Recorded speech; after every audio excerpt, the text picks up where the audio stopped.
To understand the roots of policing in the United States, we must first delve into its historical context.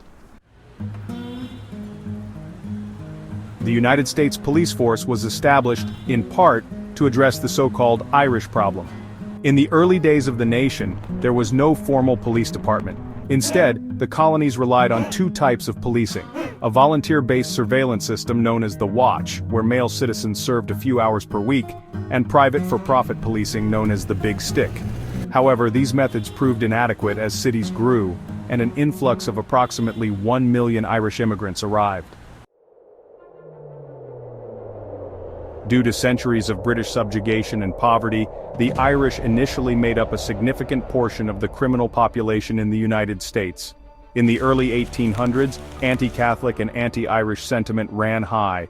Without a formal police force, mobs frequently targeted Irish communities, setting homes and churches ablaze, as seen in the deadly Broad Street riot. To curb rising urban tensions, Boston became the first city to establish a full-time police force, followed by New York in 1845. However, these early police forces were poorly trained, undisciplined, and often resorted to random beatings in an effort to maintain order.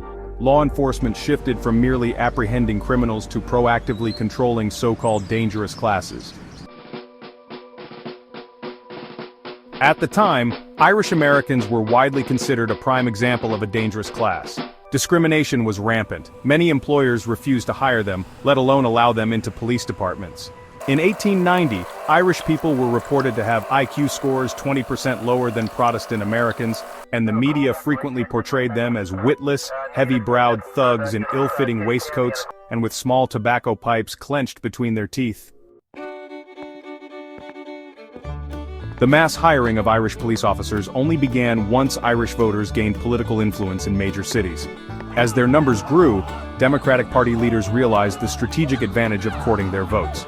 How do you get votes? Historian Dwyer Ryan asks. You do favors, you get them jobs.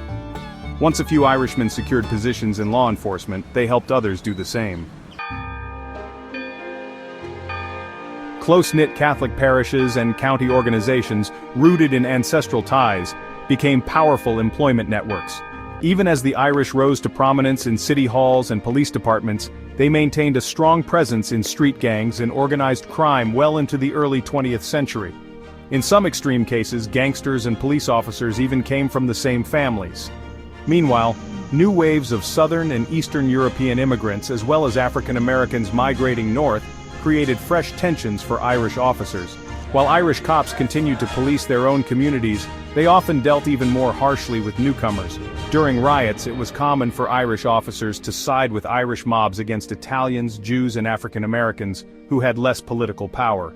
Over time, these newer immigrant groups organized politically and gained influence in city governments and police forces. Today, Americans with Irish heritage number over 32 million, more than 7 times the population of Ireland itself. Though Irish Americans have long since dispersed beyond the cities, their historical dominance in policing remains evident. To this day, they continue to hold a significant presence in many police departments across the United States.